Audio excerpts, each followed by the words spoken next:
Hey everyone, welcome back to my channel. It's your boy Tarek and I'm here with another perfect match review. If you guys are new to the channel, be sure to hit the subscribe button with the notification bell on so every time I upload, you guys are instantly notified. As you already know, we are on the road to 10,000 subscribers, so be sure to hit that subscribe button.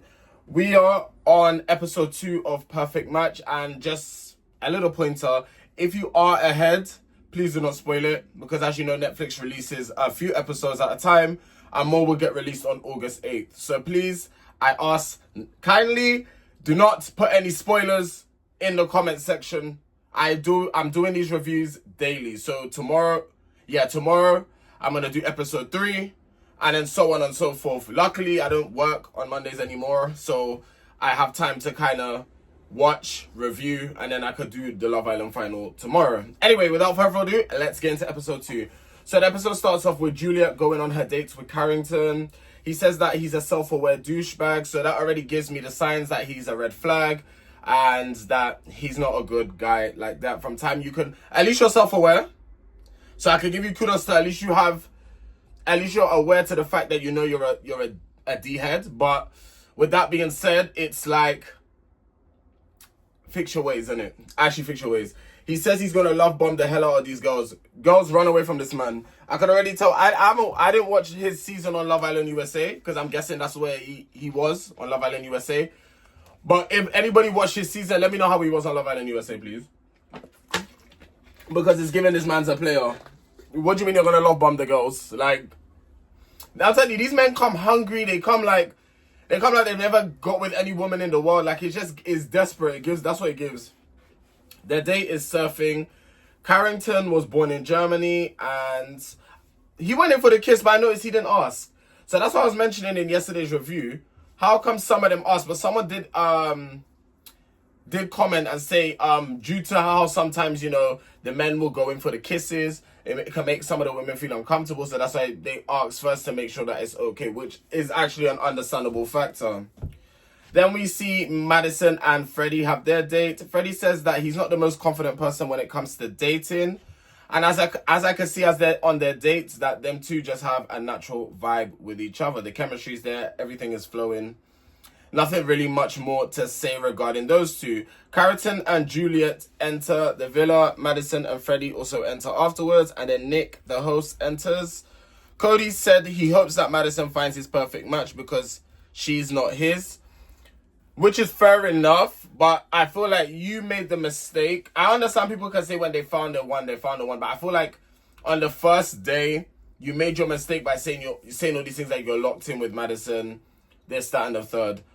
From when I watched Madison on Love is Blind, she's not that type of girl that she actually explores her options. Like, she's not the type of girl to just go for the one man.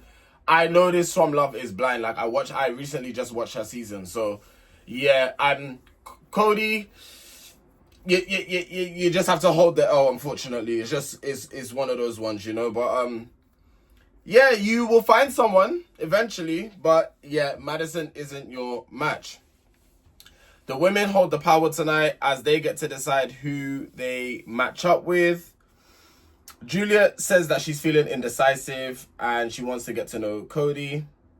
Freddie and Lucy have a conversation, but there was nothing really substantial for me to take down, so I didn't take down no notes for the conversation. Cody and Lucy have a conversation. Cody asks after the conversation, what's tea? Obviously, as you know, the girls went to have a conversation regarding the dates and stuff like that. And Lucy tells Cody that him and Madison, they don't really gel.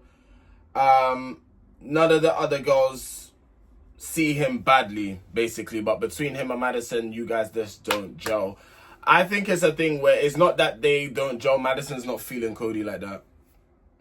Cody's feeling her or was feeling her, but she wasn't feeling him like that. Because if how I see it is this, if you're feeling someone like that, there'll be no need for you to recouple. There'll be no need for you to pursue anything else. That's why I always say, like, if you know that the connection is there, it's stable, it's flowing nicely, there'll be no need to go and connect with other people. So that's just that.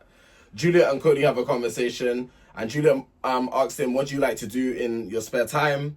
And he likes to work out, and he just loves doing outdoor stuff.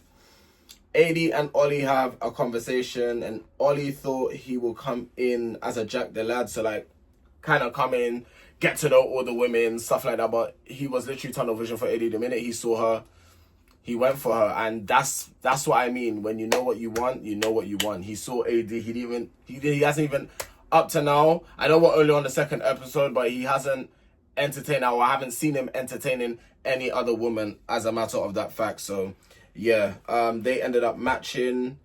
Madison and Carrington are having a conversation. Madison says how Cody has no interest in Juliet, which is 100% facts, because if you had interest in her, you would have said from yesterday that, okay, cool, you're getting to know Madison. But from what I remember, I don't think Cody even spoke to Juliet. I feel like now that he's in a dire situation where he needs to be coupled up with someone, otherwise he's at risk of being sent out of the villa. That's what he's doing, is desperation. And yeah, he's not into Juliet. He just wants to match up with someone. And I feel like, I understand you want to stay, you want to do, you want to still get to know other people, but keep it true to yourself. If you generally haven't found a spark or a connection, that's absolutely fine. I don't know how it works in sense of this, but I don't think they get dumped as in like get sent home. I think they come out, replacements go in, and then they get to come back in. I feel like it's that type of thing. It's not like they get dumped and go home. Because if that was the case, Carrington, I feel very sorry for you because you just came in today.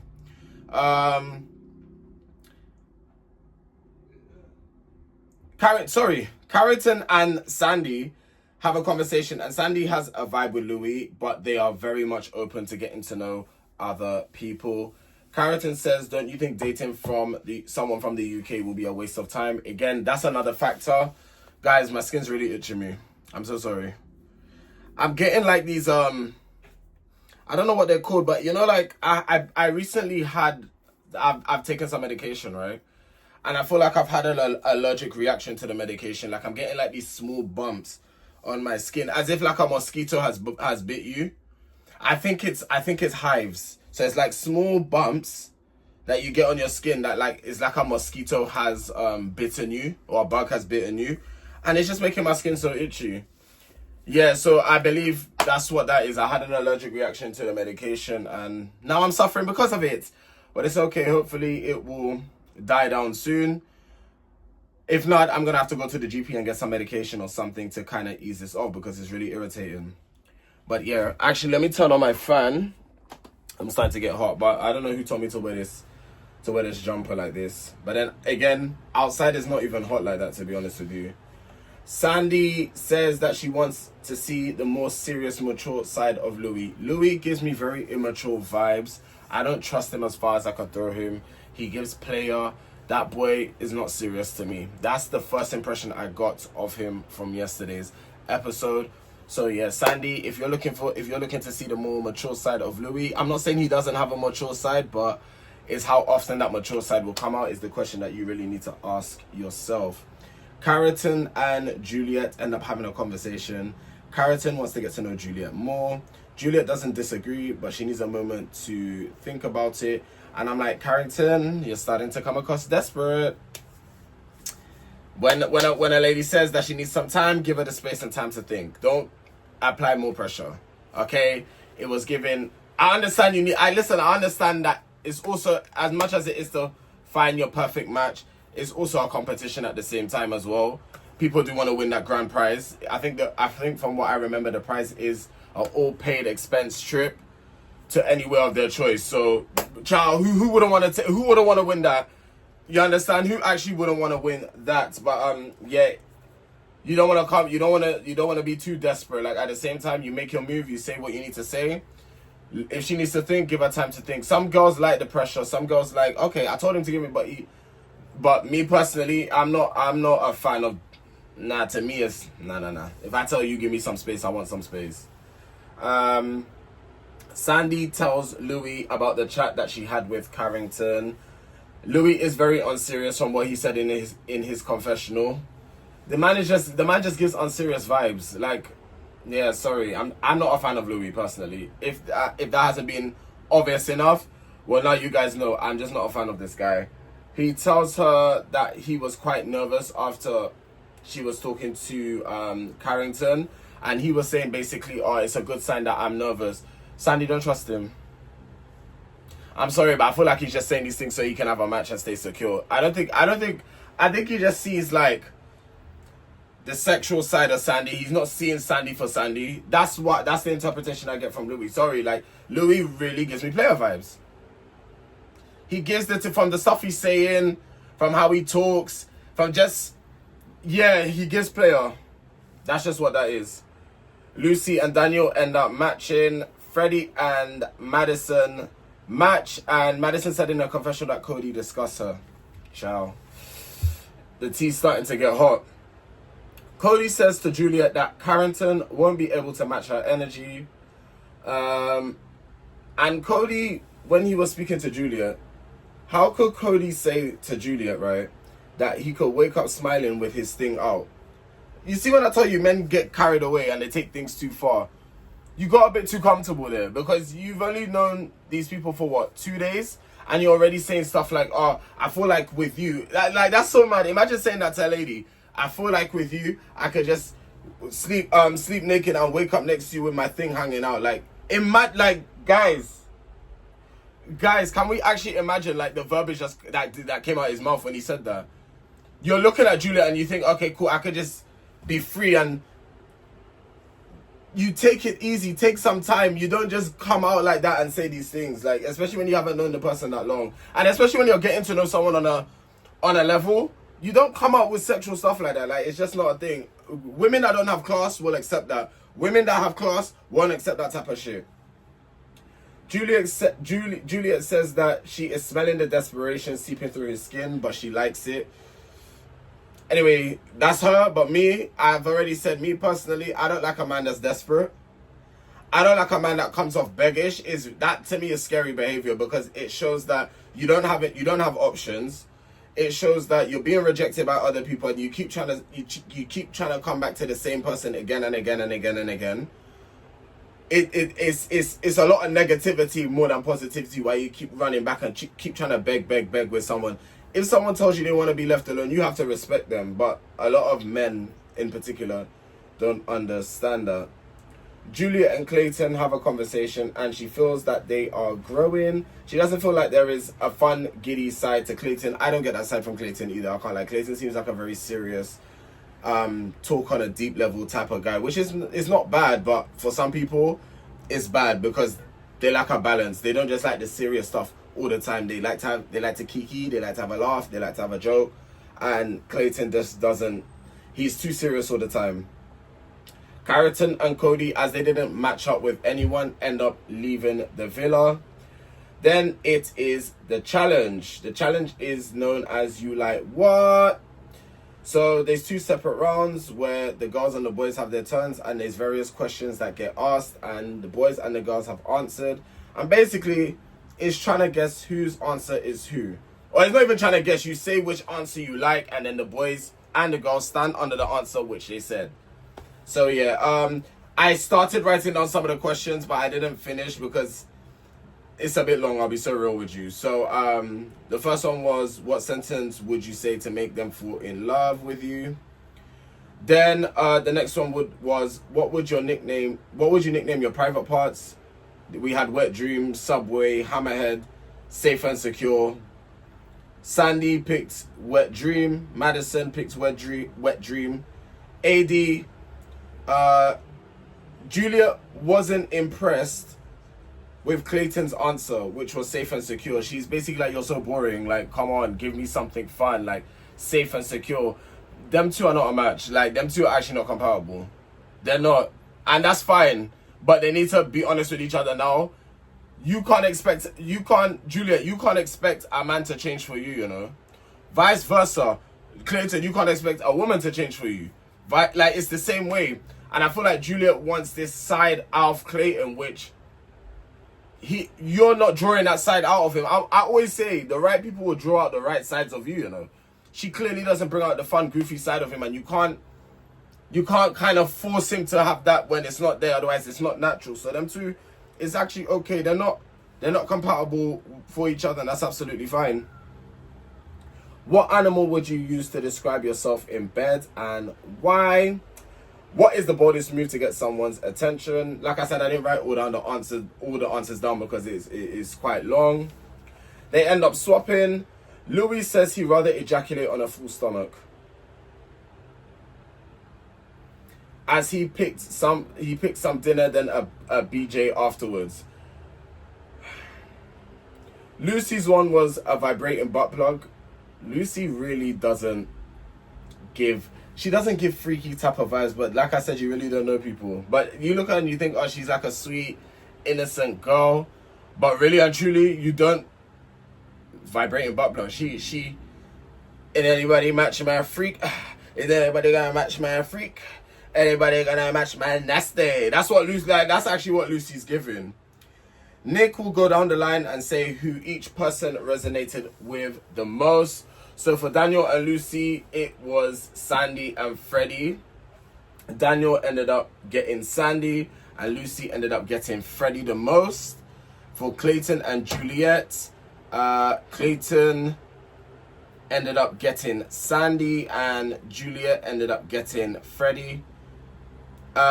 Freddie was a little bit excited, and Madison was like, okay, get it together. Listen, one thing about Madison, she don't play. Like I said, I've watched her season of Love is Blind. She's not one to play, you know. I can't lie. Even on, if you lot watch the reunion of Love is Blind season 8, you lot would understand why I say this girl actually doesn't play. So, yeah. If you haven't gone watch Love is Blind season 8, go watch the entire season and then watch the reunion and you'll see what I'm talking about. Daniel matches most with Sandy, and Lucy. I already read that part, Lord. I'm going back. Louis and Sandy got each other, and their score was 4. Freddie and Madison, they also got each other as well. Their score was 5, but that leaves Adi and Ollie. Adi getting 4 and Ollie getting 2, which totals up to 6, and they are the winners of the challenge. So as you know, they go on their date, and they also will go to the boardroom. So they're going on their date, which is making churros. And Adi feels so strong about Ollie that nobody can come in and swerve her head. And I feel like Ollie feels the same, but in the back of his mind, I know he's probably thinking at this time, I still got to keep my eyes open, because at the end of the day, you just never know. You never know what leg you're standing on until you know. Like he literally said in his confessional. Freddie and Madison are in the pool, and she said to Freddie that that Freddie is the first good guy that she's ever met, because Madison likes a bad boy. She likes a boy that can cause a bit of trouble, but Freddie doesn't give those vibes. Freddie does seem like a genuine person, but I guess we will have to wait and see. And they ended up kissing. It is now day 5, and as you know, it is boardroom time. 4 single ladies are there, and Ollie, they basically have to pick who they want to match up, who they want to break up with, or if Ollie wants to match up with one of the women. So there's 4 single ladies. Ollie was a little bit too excited, and Adi basically checked him. She was like, why are you laughing so hard? Like, calm down.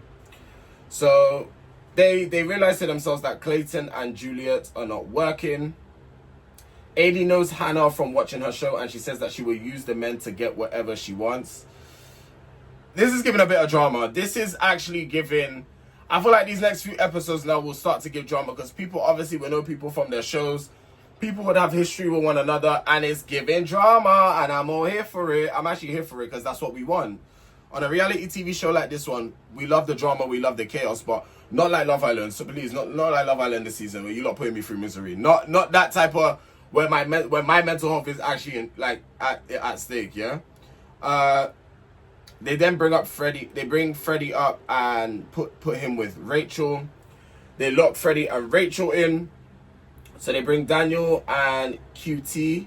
Adi also knows QT. She knows QT personally. They bring Louis up, and then how can Ollie say that she could probably cook a mean breakfast? And the way Adi looked at him, because Ollie was moving a bit mad this towards the end, like, is that, what do you mean she could cook a mean breakfast? Because she won't be cooking a mean breakfast for you. Like, I thought you're locked in with AD, so why do you care about if she can cook a mean breakfast? That's what I'm saying. I didn't like how Ollie was moving this episode. He was moving a bit too excited for my liking. It was a bit It was like, just relax a little bit, just like tame it, calm it down. You know, I understand that. I understand some men, they get excited when they see loads of women. Like, some men actually move like kids in a candy store when it comes to women sometimes. It's very weird. But relax, okay? You got someone good right next to you. You don't need to be entertaining anybody else. AD says that Ollie wants to see more of Alex. That's why he is pushing so hard for her.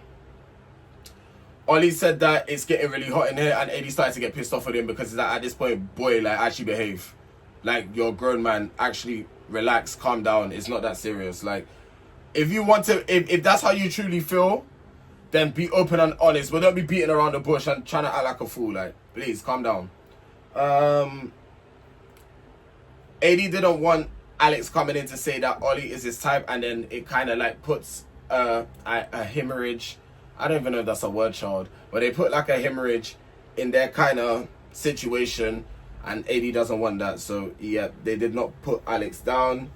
And did they end up locking anybody else? I don't think so. I think the episode ended there. So I guess in tomorrow, when I watch episode 3 tomorrow, we're going to see the continuation of that. But guys, that is it for this review. If you guys have enjoyed, don't forget to like, comment, share, and subscribe. Hit that bell notification so every time I upload a video, you guys are instantly notified. As you already know, we are on the road to 10,000 subscribers. And may I remind you, I will see you guys later on for Love Island. Guys, we have 2 more episodes left. We have tonight's episode, and then we have the final tomorrow. So I'm so happy the season is done, over with. I wanted to go out and watch it live, but this season hasn't been enjoyable for me to be going out live and watch it anyway. So I will be doing the review and being in the comfort of my house. Okay? Anyway, guys, I will see you guys later for Love Island. Stay blessed. Take care. Enjoy the rest of your day.